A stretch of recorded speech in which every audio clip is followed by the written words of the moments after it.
ஒரு வழியா ஃபைனலுக்கு வந்தாச்சு. நாளைக்கு ஒட்டுமொத்த தமிழக மக்களும் தங்களோட ஒரு விரல் புரட்சியா மாபெரும் புரட்சியா வெடிக்க வைக்கணும். ஏண்டா இந்த விஜய தொட்டோம்? ஏண்டா விஜய் கூட இருக்கிற அந்த மக்களை தொட்டோம்? தமிழக மக்களே, நான் திரும்பவும் சொல்றேன், இன்னைக்கு நைட்டு எல்லார் வீட்டுக்கும் பணம் வரும், தாராளமா வாங்கிக்கிங்க. அந்த பணத்தை வாங்கிட்டு வீட்டுல 4 ஓட்டு இருக்கு, சரி அவங்களுக்கு ஒரு ஓட்டை தட்டி விட்டுறலாம் அப்படின்னு தயவு செஞ்சு திங்க் பண்ணிடாதீங்க.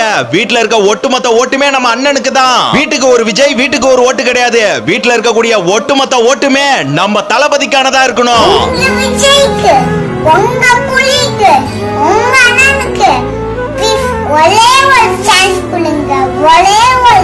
234 தொகுதியில ஒரு தொகுதி வந்து டிவி சின்னம் எடப்பாடி தொகுதி, பேலன்ஸ் 233 தொகுதியில நம்ம வேட்பாளர்களை பார்த்து ஓட்டு போட போறது இல்ல, நம்ம தளபதிக்காக விசில் சின்னத்தை பார்த்து தான் ஒரு குத்த போறோம்.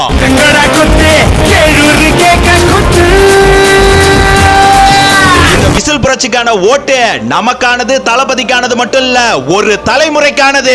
சினிமால இருந்து ஒருத்தன் அரசியலுக்கு வந்து பல அவமானங்களை சமாளிச்சு, பல சவால்களை எதிர்கொண்டு, பல விமர்சனங்களை கடந்து நம்ம தமிழ்நாட்டுக்காகவும் நம்மளோட தமிழக மக்களுக்காகவும் சோர்ந்து போகாம, உடைஞ்சு போகாம நம்மளோட துணையா நிக்கிறாருங்க. என்ன தப்பு பண்ணிட்டான் இந்த விஜய்? மக்களுக்காக அரசியலுக்கு வந்தது ஒரு தப்பா? நல்லாட்சி கொடுக்கணும்னு நினைச்சது தப்பா?